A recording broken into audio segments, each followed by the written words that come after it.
Pumasok si Lawrence sa school na naka-helmet. Kaya naman sinabihan siya ng teacher na hubarin ito or kung ayaw niya ay iga-guidance siya. Nung una ay tumanggi si Lawrence pero nagpumili talaga yung teacher niya. Kaya naman nung tinanggal niya yung helmet ay biglang hinimatay ang kanyang teacher. Agad tong dinala sa hospital.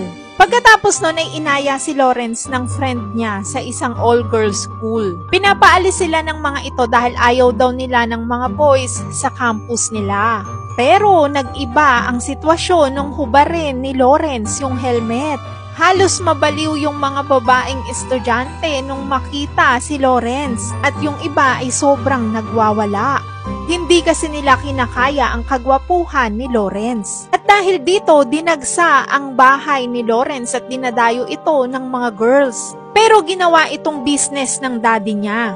Nagkaroon ng entrance fee ang lahat ng mga girls na gustong masilayan ang kagwapuhan ni Lawrence.